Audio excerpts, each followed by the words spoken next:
Welcome back. Well, as promised, let's go across to Nimesh Shah joining to tell us what he's picking up on D Street Chatter. Nimesh, take it away. Hi, Nigel. A sharp sell-off in the PSU stocks, and in fact, there has been not a single sign of any recovery in the PSU basket in today's market. The index is down more than 3.5%, largely led by the power finances. Both PFC and REC are the biggest losers today. On top of it, the PSU Banks are under pressure, largely on back of that RBI draft circular on infra financing. So that's one space which is under pressure. But broadly, I've seen there is profit booking across the PSU names in today's trade. I guess the election jitters and the earnings are going to keep the markets volatile, at least in the near term. So that's going to be this volatility for the next few days.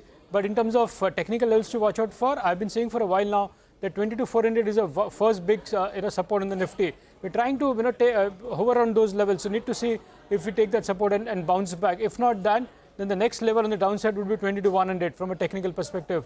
But again, I guess while we spoke about the PSUs under pressure, in terms of flows, the two sectors which stands out in terms of buying interest, one is IT, so select IT names are seeing some buying interest today, and the other sector which has done well today is a bit of metal names. So a bit of pullback in the metals, private metal stocks, largely on some bit of buying interest. But broadly, there has been across the board selling pressure and profit booking in the PSU basket today.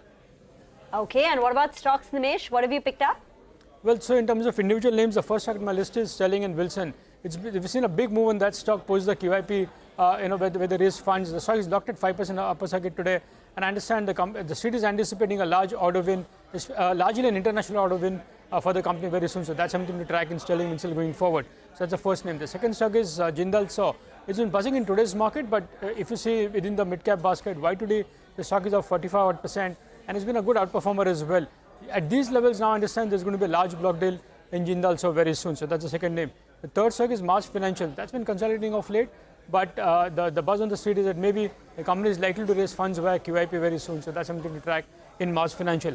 And the last is M&M. Within the large cap names, this is one stock which stands out on back of very strong buy flows. Expect high delivery volumes and some bit of FI interest back in M&M at these levels. Okay, we've got just 1 second, Image. I want to talk to you about Deepak Nitrite as well, but Marico numbers are also flashing on the screen. 320 is what they have done.